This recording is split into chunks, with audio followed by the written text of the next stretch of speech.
Now, before I begin, I just wanted to explain about how the next couple of videos may be a change as I'm planning to do something huge, and I really wanted to do the entire Showa series of Kingkong and Godzilla after this one in one big video, giving each film around 8 minutes each of content, as there are 15 films I haven't covered and the other 3 I might skim over, but it would be amazing per post. But there's one thing that's going to take a lot of time, so I just wanted to explain why content may change as I have ideas going into, fruition, being like Doki Doki Literature Club and a few other games and shows which have caught my interest. The Sonic movie is also on the list, however I'm iffy on that video idea at the moment because I'm not really a Sonic fan, and I obviously don't want my idea to be, what's it called, kind of like separated from what a Sonic fan should think about it. But that's about all I need to say right now, because I don't want to spoil any more ideas, because I've got like a huge list of things, and I don't expect more on much Godzilla content for the next few, probably about a month and a bit. It's just for me to break in a way, because I've obviously been doing other things. So thanks for listening, and I hope you enjoy. I did just kind of want to explain, I might sound a bit breathy all the time. I'm having a few problems like speaking and fully getting my breath through, so if you can hear a lot of like that, then I don't know what, just kind of ignore it. I'm trying my best. The film begins with a pharmaceutical company who wants to have this big event after they came across a rumor which claimed to have a godlike creature located inside of the island center. This leads to the pharmaceutical company to send an adventurers to the island labeled Faro Island. Meanwhile, the American Navy has managed to crash into icebergs, which they have been looking at, so I'm confused how they hit it. It's going to be one of those films. The main one they crash into was a glowing one, which has higher levels of radiation emitting from the center. Soon after, the ship fills with water, realizing our big guy Godzilla has been released. He then laser beams the ship and it explodes. Zilla then goes towards Japan and starts executing a bunch of little toy tanks.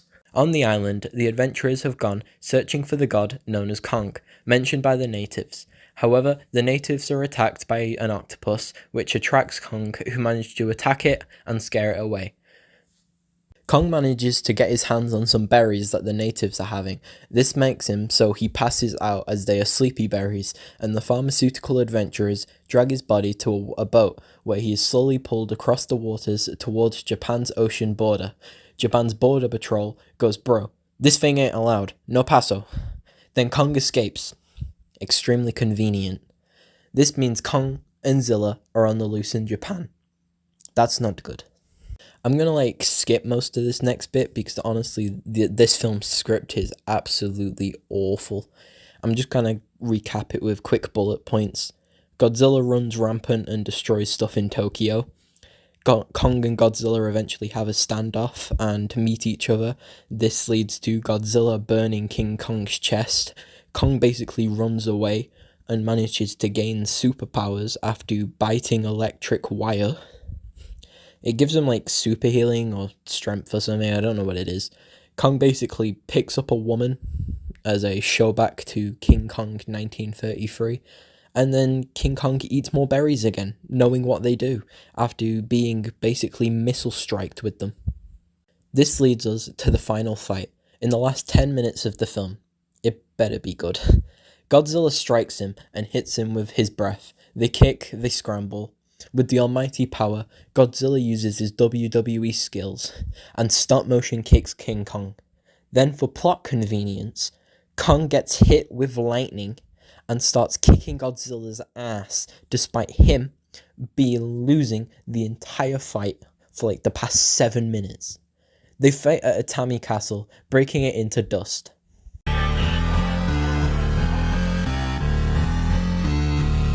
And then they fall down a cliff, again, into water. I ain't here to watch swimming lessons, just keep fighting. But what will happen next? Who's gonna win? Godzilla's in his habitat, water, an ocean, a sea. There's bubbles. There's Kong swimming away. Wait, what? He's swimming? Get back here, you wimp! Fight! I don't. The credits? No! Fight, you wimp! Finish him! Finish Godzilla or fight or something! What the fuck?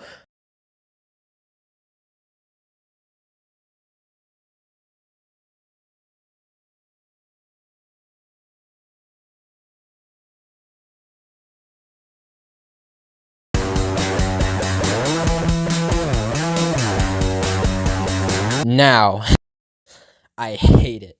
There is like no words to describe how much I hate it. I will calm down. But meanwhile, here's today's sponsor, my server, again, because that's the only thing I can sponsor. Alfie's Discord server.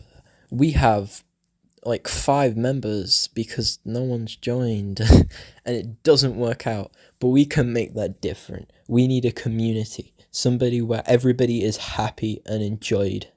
This, we could do anything. I need mods, I need devs for the community, we need everything. Please come and help. We need more people.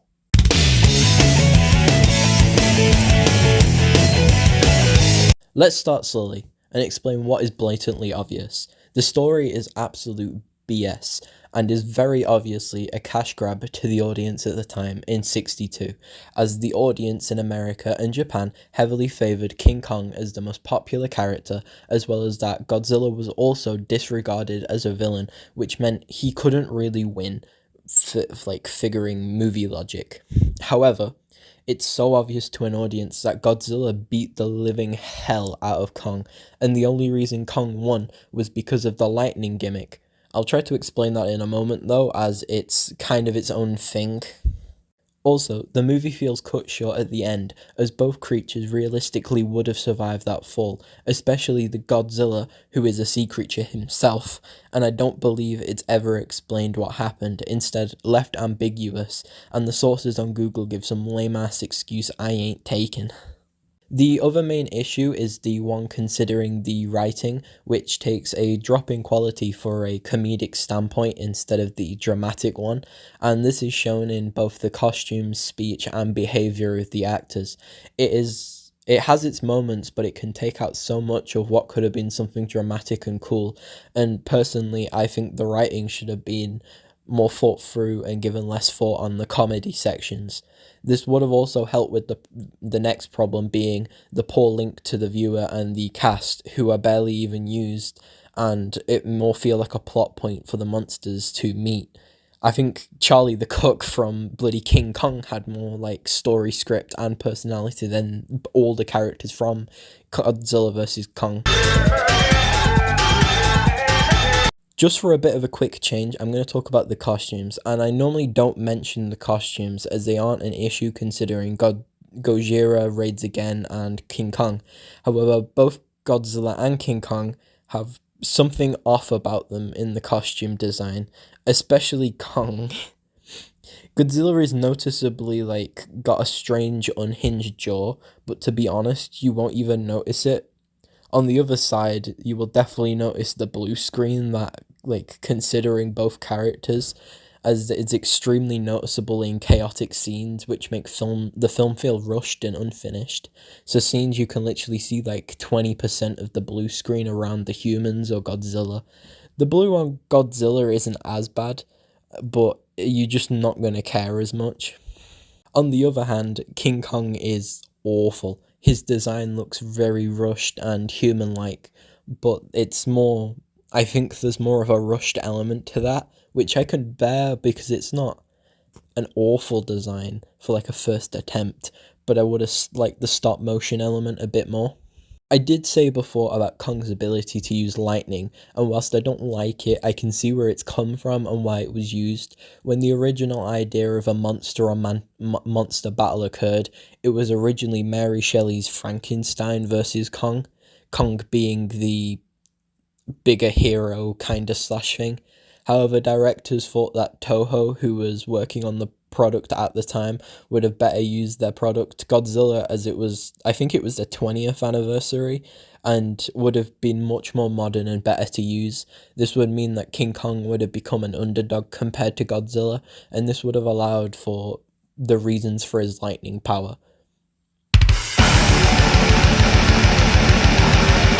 change the film, to make it better, I would firstly make King Kong a lot less ugly, use more designs from the stop motion element.